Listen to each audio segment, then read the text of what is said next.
Bonjour et bienvenue dans ce 10e épisode du récit de la retraite de méditation que je raconte, que j'ai vécu il y a 2 ans dans la jungle de la Sierra Nevada en Colombie, auprès du peuple indigène des Arhuacos. Le thème du 10e jour, sur une retraite de 12 jours, c'est le moi et ses traumas. Le Mamo, le sage, nous donne comme matériel du coton beige, où il y a un petit peu de bleu et d'orange, qu'on place à la source sur le pubis. Et la consigne, c'est de penser à nos traumas, à ce qui nous a fait souffrir. Donc on est installé autour du feu sacré, on n'est plus que 4 participants avec le sage. On se lance dans cette 10e méditation pour une durée d'à peu près 6 heures, de 6 heures à midi. La première étape, ce sont les pensées. Donc je pense à mes traumas et avec l'aide de mon âme, il y a des vieux souvenirs qui reviennent. Je me souviens avoir été enfermée dans le noir chez une copine quand j'étais petite et de leur tentative à ces copines de rentrer quelque chose dans mes fesses. Je repense à un cousin qui s'allonge sur moi quand j'ai 8 ou 9 ans et me demande « tu la sens ?» Je pense à ce même cousin qui jouait au docteur quand j'étais enfant et qui rentrait des ustensiles dans mon vagin. Je pense à papy qui essaie de m'embrasser sur la bouche à l'âge adulte. Des choses comme ça qui se présentent et qui ont cette notion de souvenir traumatique. Puis j'ai demandé à Alma, mon âme, de me partager ses traumas à elle, qui prennent de la place dans cette vie, dans la vie que je vis moi maintenant. Et je n'ai rien senti. Alors je lui ai dit qu'elle pouvait me faire confiance, que je pourrais gérer et aussi la libérer, nous libérer et soigner. Je repense au fait que dans la numérologie, je suis un 9, mon chemin de vie c'est un 9, et qu'il y a cette notion de clôture, de cycle, et que ça me paraît opportun pour vivre ma vie avec ma mission de me guérir et de libérer mon âme et de me libérer des lourdeurs pour clore le cycle et en commencer un nouveau.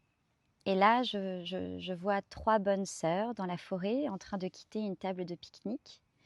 Puis je vois un petit garçon perdu dans la forêt et j'ai senti le sentiment d'être perdu, d'être abandonné.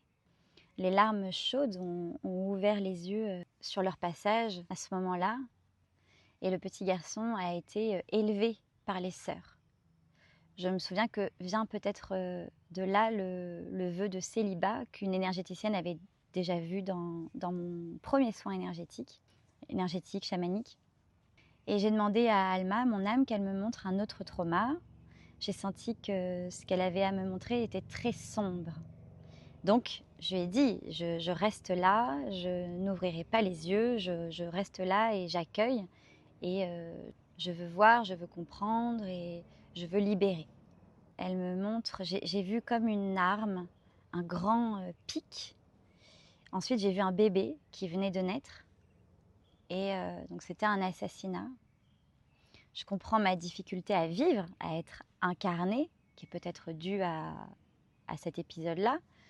Et je lui ai dit que je ferais mon maximum à mon âme pour réaliser ma mission de libération. J'ai manifesté ma gratitude pour m'avoir tenue en vie jusqu'ici et à mon être supérieur que j'ai baptisé Luz, la lumière. C'est ma lumière. Je me suis engagée à prendre soin de moi, à arrêter pleinement l'alcool et la cigarette et je leur ai demandé de l'aide pour pouvoir y parvenir à cette libération. Puis j'ai rectifié en manifestant plutôt ma confiance. Ça s'est fait naturellement à ce moment-là dans la méditation.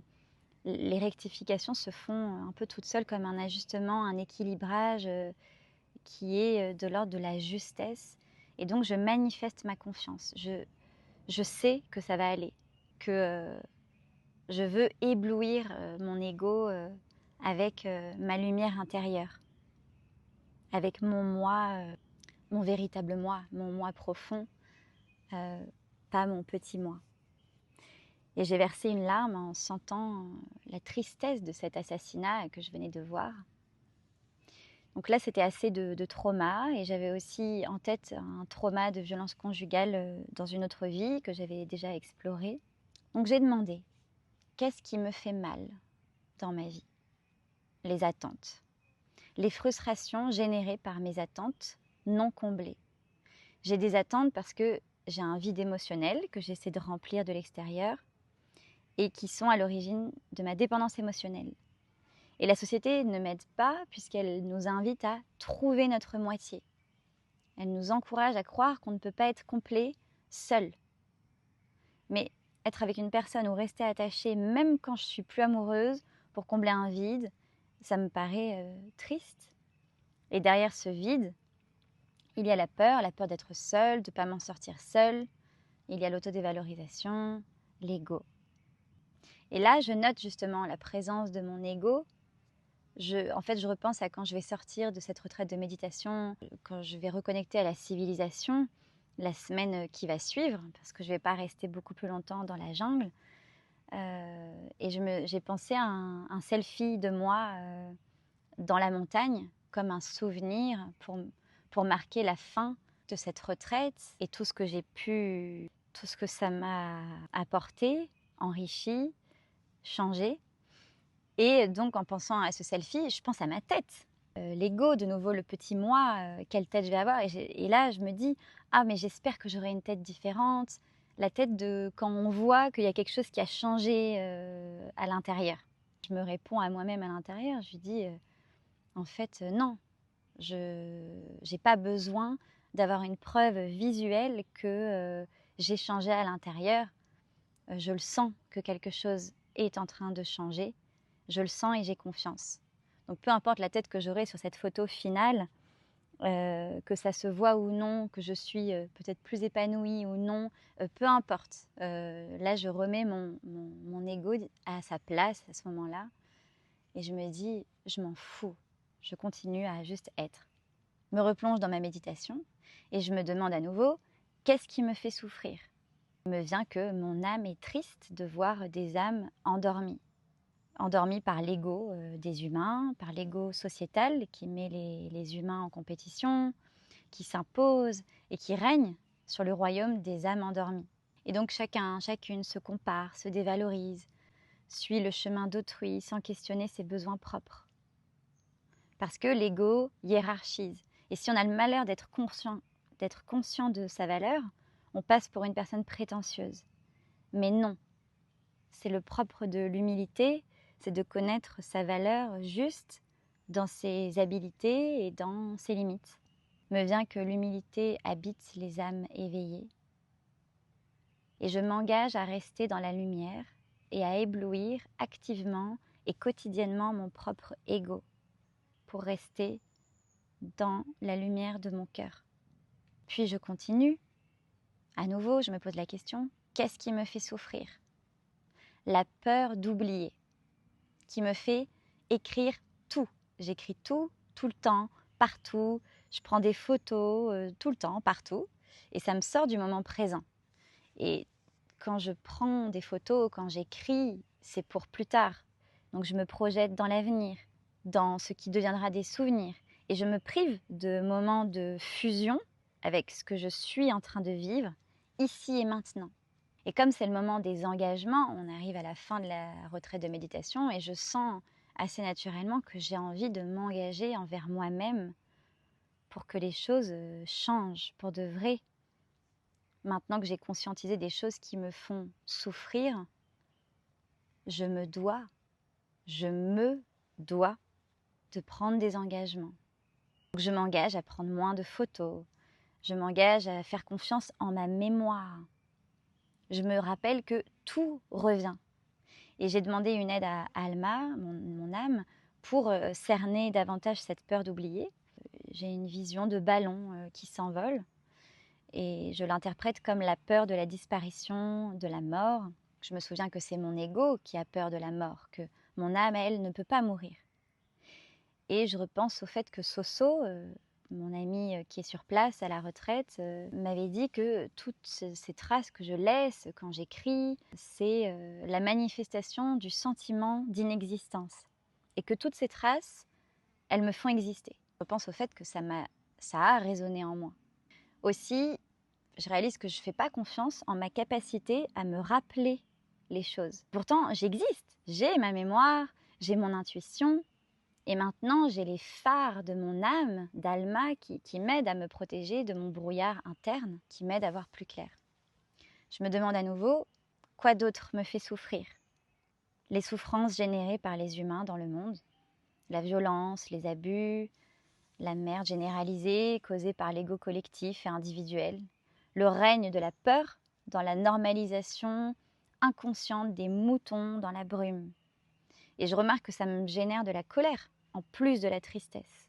Et qu'est-ce que je peux faire, moi, pour mieux vivre dans tout ça? Je me pose la question. Maintenant que je me suis engagée à plus boire et plus fumer, et donc moins m'anesthésier de toute cette souffrance qu'il y a dans le monde, et de moins m'atteler à oublier ou à avoir des œillères. Je pense à d'autres addictions au passage, au café, au chocolat, au sucre, mais je ne fais pas de promesses à ce sujet.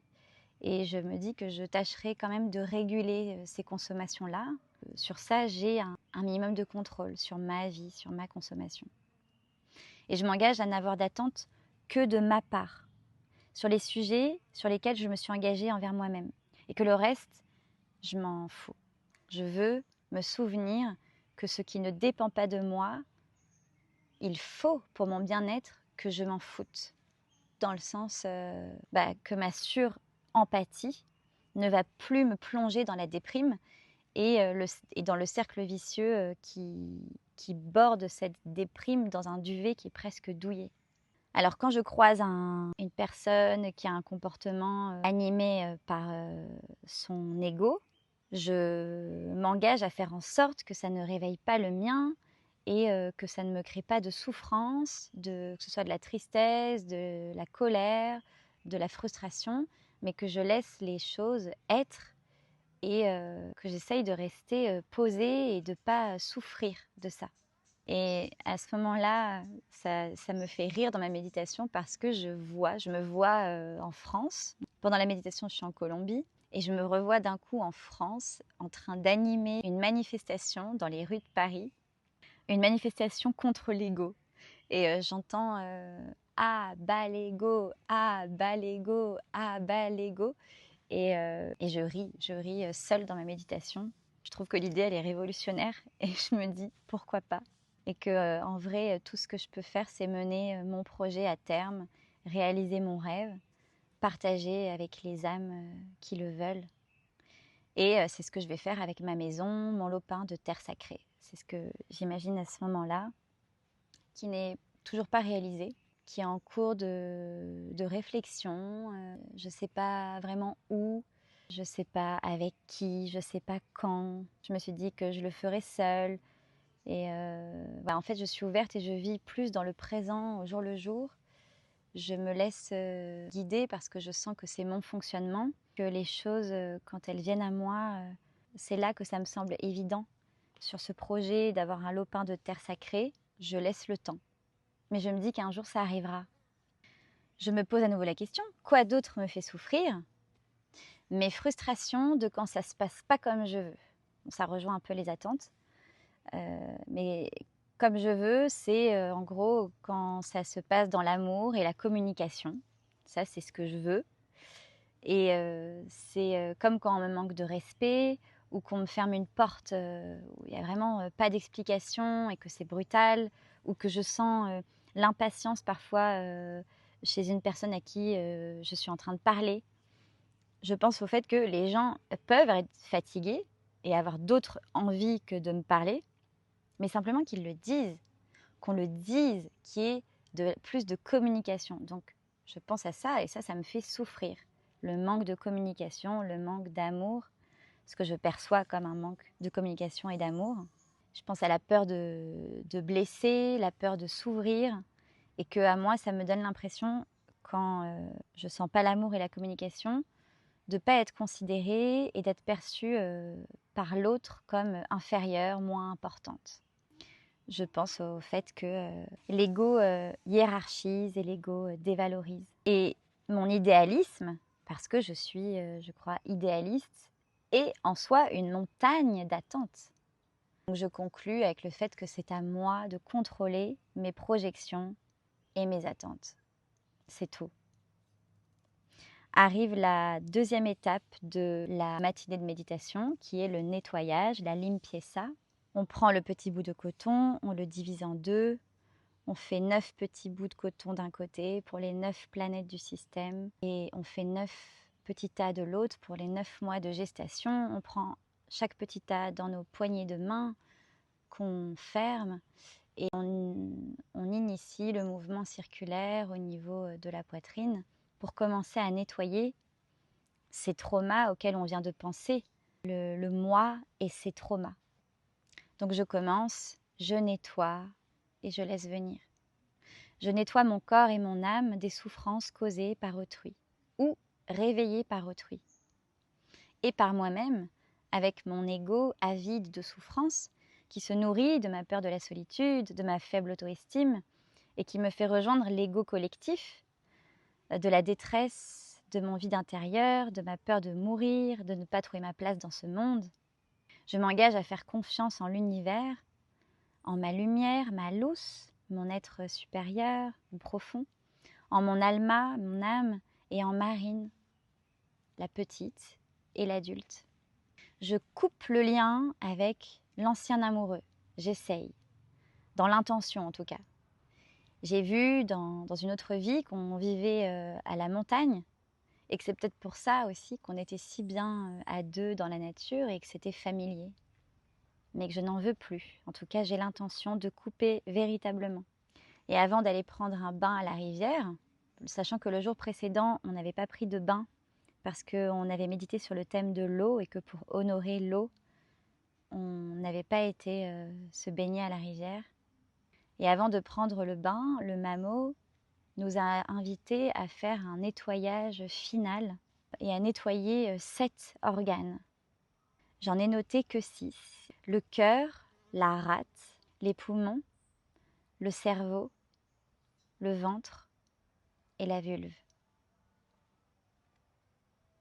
Peut-être que c'est parce que les poumons sont au nombre de 2. Ce sont ça les 7 organes. Et la dernière consigne, c'est que avant de prendre notre bain, une fois qu'on est à la rivière, on s'engage envers nous-mêmes. On prend des engagements. On pense à 7 choses, à 7 engagements. Ça me rappelle les 7 chakras qui me guident un petit peu pour trouver l'inspiration de mes engagements et savoir ce que je veux pour l'avenir, pour moi, pour être moins dans la souffrance, pour sortir des traumas et des cercles. Il nous donne des petits bouts de coton à donner en offrande à la rivière. Et donc je commence. Je suis à la rivière, je suis totalement nue, je suis debout face à l'endroit où on prenait notre bain, où il y avait un petit peu de profondeur. Et un papillon vient se poser sur moi. Ça m'émeut profondément. Je me sens accompagnée, je sens une énergie divine qui m'accompagne et qui m'encourage sur ce chemin. Et le papillon se pose sur mes poignets, les deux. Et en fait, toute la méditation, pendant les 7 engagements que je prends, il reste avec moi. Donc, le premier engagement, c'est je veux vivre, rire, chanter, danser, jouer des percussions. Je m'engage à rester dans ma lumière pour éblouir mon ego et le limiter dans ses tentatives de sabotage de mes rêves. Je m'engage à être active pour l'observer, le repérer et le neutraliser. Le contrôler pour mieux gérer mes souffrances, faire confiance et être en paix. Cet engagement m'évoque le plexus solaire, la joie que j'ai envie de nourrir, qui se trouve au niveau de ma lumière intérieure, de la joie, de la confiance en moi, Le deuxième engagement, c'est je veux réaliser mon projet, ma maison, avec ma décoration, mon énergie, les choses qui nourrissent mon âme, et construire un petit atelier où il y aura mes peintures, mes vidéos, mes citations, mon art, pour rappeler que la solitude des âmes n'est pas. Le deuxième engagement, ça m'évoque mon socle, la racine, l'envie de construire. Le troisième engagement, c'est je veux prendre soin de mon temple terrestre et y faire entrer des aliments sains, de l'eau, des jus, je veux des fruits et des légumes dans mon jardin et prendre soin de la sacralité de mon temple génésique, du temple de mon bas-ventre. C'est la connexion à mon chakra sacré. En quatrième engagement, je veux me donner de l'amour que j'ai attendu jusqu'à maintenant de l'extérieur, en m'apportant des caresses, des câlins, des bisous, du soin, beaucoup d'amour dans les mots, dans les actes, nourris par ma créativité. Là, je suis au niveau du chakra de mon cœur. En cinquième engagement, je veux la paix dans ma famille, rétablir la vérité et inspirer sans attendre la reconnaissance qui m'a manqué. Je veux leur parler, leur manifester ma reconnaissance et expliquer mon histoire et qui je suis. C'est utiliser ma gorge pour rétablir ma vérité, honorer mon intériorité. Ça m'émeut parce que c'est pas facile pour moi. Et à la fois, je sens que c'est tellement quelque chose dont j'ai besoin. Donc quand je le fais et que j'arrive à le faire, c'est bon. Et c'est aussi pour ça que je valorise la voix de chacun, que chaque voix compte, que c'est un concert universel dans lequel nous sommes toutes et tous, et que chaque voix, chaque vibration compte, et la mienne notamment. En sixième engagement, je veux continuer à m'inspirer des cultures extérieures pour me nourrir, pour m'inspirer et faire le relais à travers mes mots. Et je veux continuer à écouter là-haut, à suivre mon intuition, où elle m'emmènera. Là, je suis au niveau du troisième œil de l'intuition. Et en septième engagement, je veux rester dans le moment présent, pas dans le passé, qui est le siège des souffrances liées au ressentiment, et pas dans le futur, qui est le siège des souffrances liées aux craintes. Que maintenant, c'est un cadeau, et que être présente au présent de tout mon être, avec Luce, ma lumière, avec Alma, mon âme, et avec la petite Marine, la partie divine de mon être incarné, la partie pure, et que je veux lâcher prise, comme quand j'ai sauté dans le vide en parachute.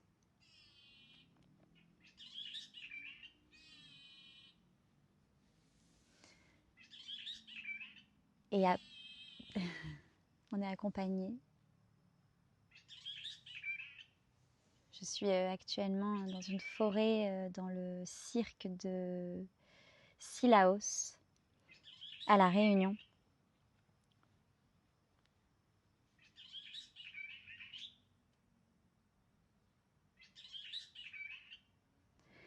Et après ces 7 engagements, je sors de la méditation en faisant quelques tours sur moi-même, comme le sage nous l'avait dit, pour sortir de l'état méditatif. Et je vais dans l'eau pour prendre mon bain.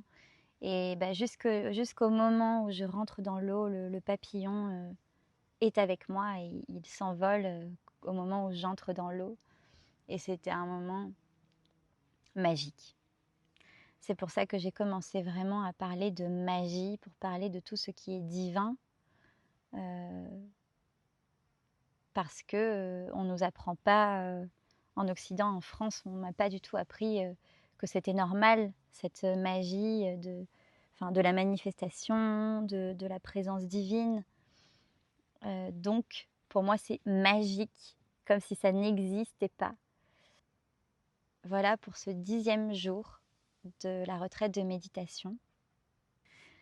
Je te retrouve dans une semaine pour te partager le 11e jour de méditation qui était sur le thème de l'estomac de la mer. C'est la symbolique correspondante par rapport à l'humain et la terre. L'estomac chez l'humain symbolise la mer sur terre. Et je souhaite que cet épisode sur le moi et ses traumas ait eu des résonances constructives pour ta propre vie. Merci pour ta présence et à la semaine prochaine. À bientôt.